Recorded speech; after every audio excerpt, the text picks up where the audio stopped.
Hey guys, it's me, Rocket Punch. If you're like me and you have an unhealthy obsession with Free League Publishing and Dragonbane in general, well, today is your day, for Free League has given us the new book to satisfy all our magical curiosities. And that book is Dragonbane, Book of Magic. Let's go check it out. Hey guys, welcome to the table. I wasn't expecting to do a page through so soon. I try to change it up a bit, not every week a page through, but this just came in the mail this week and I had to get it out. Look at that. Dragonbane, the Book of Magic. I love this cover. This is so awesome. You got this crazy mad witch necromancer chick here. And you have an awesome little black cat and lots of little skellybobs, which I totally love. So the original core book has everything you need in that core set. But there's not a million little magic schools. There's a general magic, animism, elementism, and mentalism. So you only have like 3 real schools in that general magic anyone can use. Well, for those of you who really like magic users like I do, then you're gonna love this because there's a lot of new schools in here. And the schools that already existed, they went up from rank 3 to rank 5, which is really awesome. All right, let's open this thing up. Got that awesome Dragonbane art, and immediately we have the content. So it's all the schools. So we have the general magic, more of that. Anyone can use that. Animism, Demonology, Elementalism, Harmonism, Illusionism, Mentalism, Necromancy, Symbolism, Witchcraft, love that, Alchemy, Enchanting, and the mysterious Dragonbane. So these 3 were stretch goals. So a little bit of some background, talks about using the book. You've all heard that. There's a little bit of some revision of spells, not a big thing. So first up, we have general magic. And you can see immediately, you'll see these cool trees. I like what they've done here to kind of show you the progression. So if you want rejuvenation, you have to track and trace how you're going to get that, which is cool. And then you have 2 extra levels, rank 4 and 5. So rank 4 and 5 is not like tier levels or certain levels you have to get to in Dragonbane because there's not really a leveling system. But everyone can start off with rank 1, and rank 2 and 3 starts getting, you have to seek out either scrolls or books or maybe another magic user who can teach you. And in the book, they'll kind of go over some of that. So they don't talk so much about that in general magic because everyone can get it. They go over some familiars, which is nice. They put it here instead of like you had to go to the monster section to find familiars. And then some new abilities for your familiars. And then in each section, they also talk about how your familiar in that magic school kind of works. So each has a little bit of different flavor there.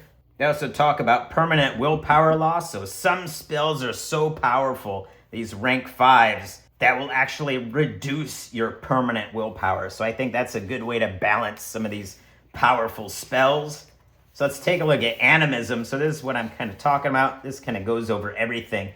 It talks about the prevalence in the world, some background on that. Types of magics, and then how your familiars of this school kind of act. So like it tells you animists almost always have a familiar, usually in the form of a bird. And then it talks about some starting skills for your character and studying. So you can kind of see here, it says like 1 to 2, it's relatively easy to find someone who teaches the basic spells of animism. Levels 3 and 4, to be initiated into higher mysteries of animism, usually need to demonstrate sufficient dedication.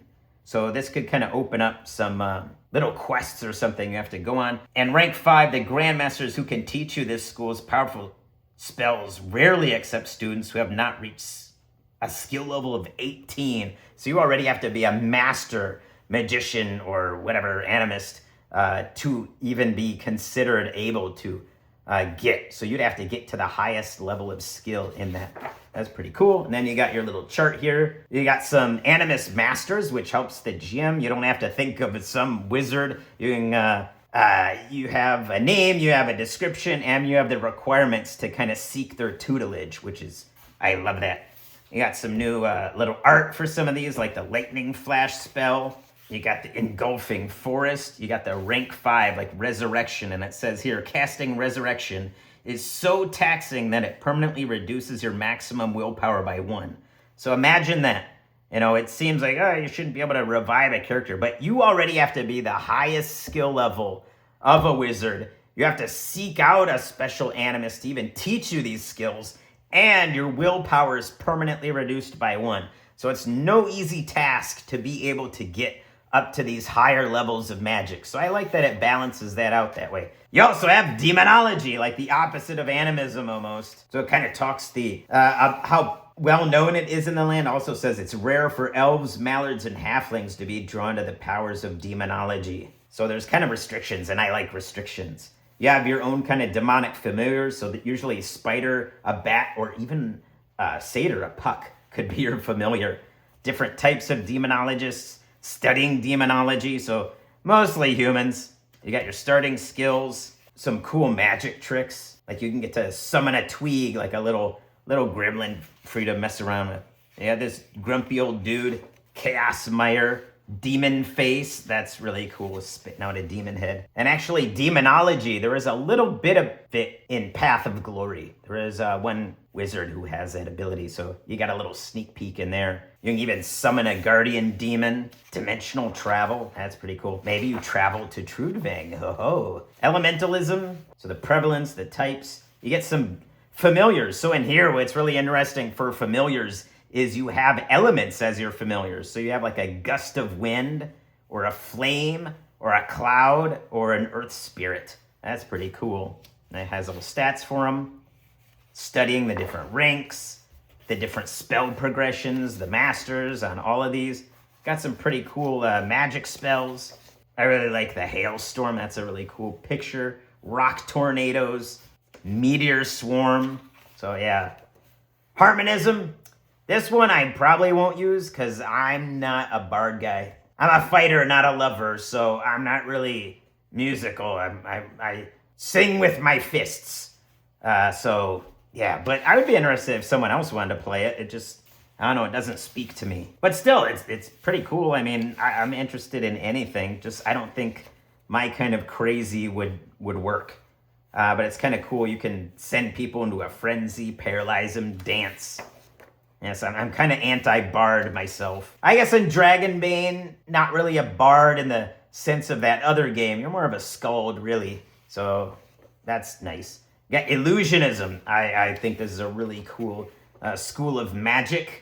So in here, your familiars like a shadow shroud. Kind of talks about the prevalence here is interesting. According to popular belief, illusionism was developed by criminals as a means to distract their intended victims. Yes, that is awesome. And that reminds me about why I like Dragonbane. You're not locked into some class. So you could have an illusionist with thief skills like pickpocket or that kind of thing. Or the other way around, you're kind of a thief with some magical ability. That is cool. I like that. Get some cool magic tricks. Phantasm, embellish, double tongue, send dream, amnesia. These are really awesome, you know.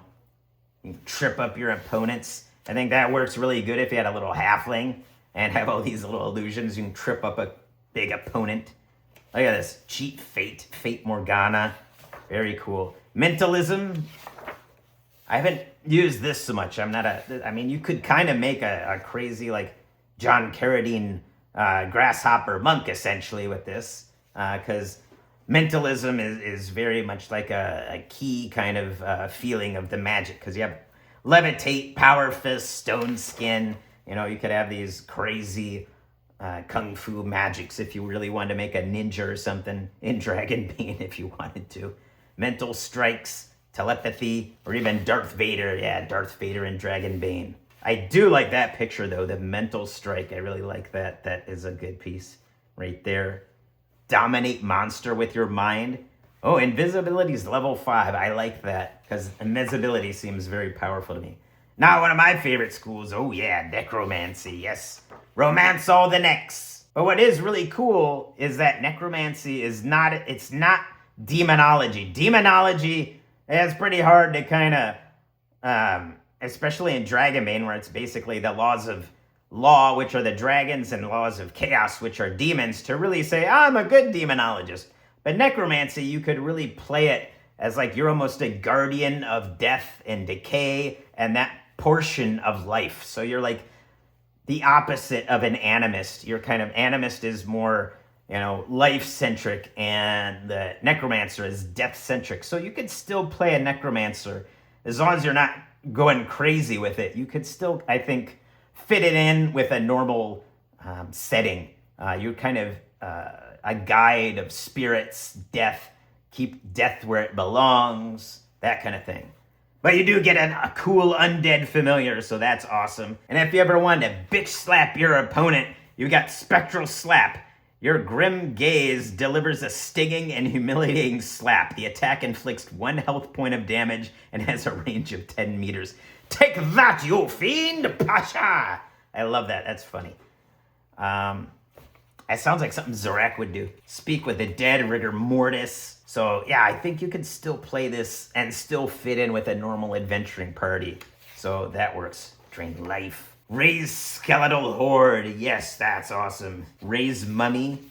Symbolism. So this is cool. Like it's kind of a strange magic. So it's all about symbols and wards and things like that. I think that's a really interesting take on magic. There was that in the Palladium fantasy game, so it's interesting to find it in Dragonbane. I think that's one school of magic not a lot of systems have, is like a wizard who is draws words and symbols on things. So that is very cool. So you can cipher things, speed reading. I think a very utilitarian class can lure, you can sunder things, shield rune.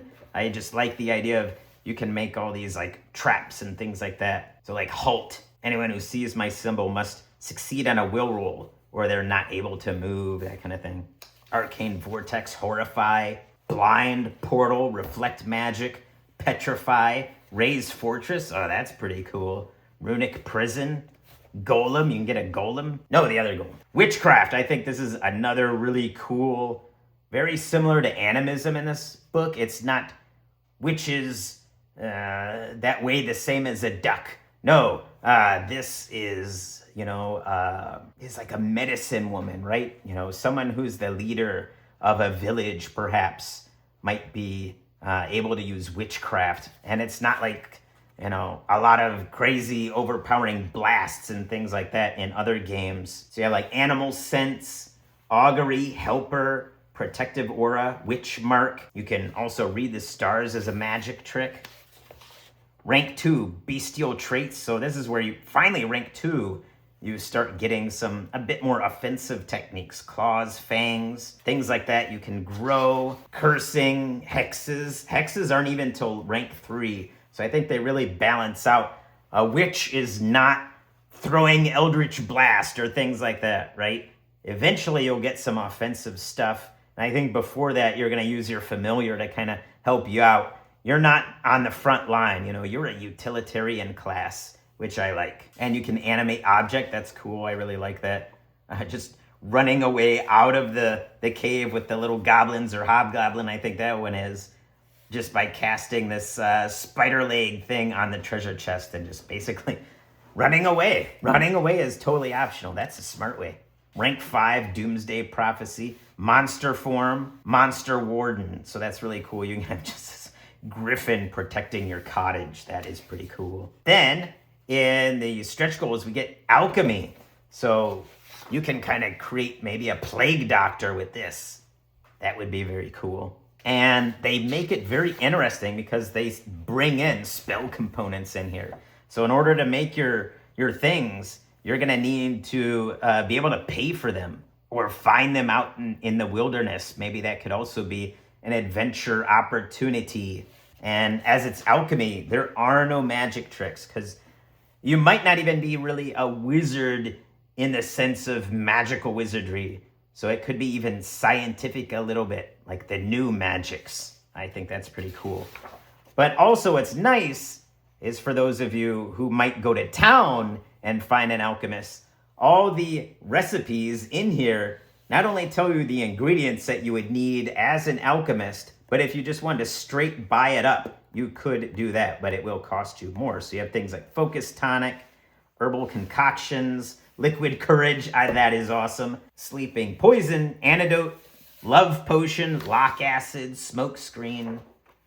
all kinds of things. Oh, create gold, homunculus, pretty cool. Then you have enchanting, so that allows you, also in the core book, it didn't have magic weapons, but it gave you a little guidance. There's a spell called permanence that allows you to kind of permanently bond magical spells into an item, but they didn't have like a complete magic section for those kinds of things. So in here, we finally get that, and it talks about, you're kind of a mix of an artisan, that class in the original book, and some magic abilities.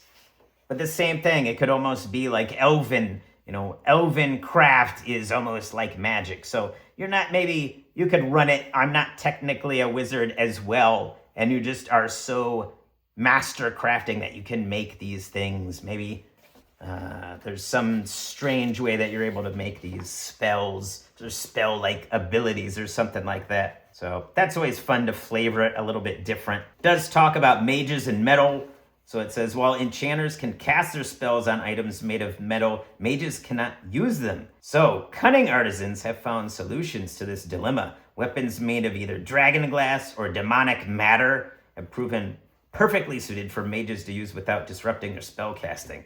Or even wood. You could probably use wood and then cast some spell. I think there's something in here you're able to cast a cutting or something like that on it, or like the spell of sundering on a wooden sword to sunder rock or things like that. You could also use like obsidian, so more quest opportunities.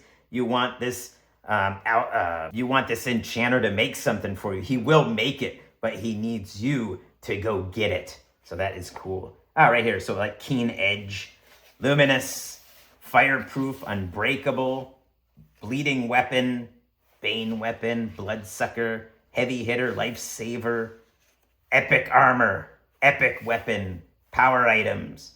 You can also add drawbacks, which allows you to actually increase the power of the spell, but there's something that's going to lessen the ability, like life leech. Every time you use it, you might lose an HP or a terrifying or random. And then we get a couple legendary artifacts. So these are some pretty cool things that I wouldn't throw in the game immediately. Maybe, after they hit a whole bunch of heroic abilities, you can maybe have them. Maybe these are out in the world and you have to go get it. Maybe it's stolen, this legendary item, and you're going to go on a quest and get it back from these foul something or others. And you're going to be able to then use that item. That is cool. You got a quiver, magical quiver, some staffs, some scale armor, magical ant, some grimoires, whips. And then you have a special class.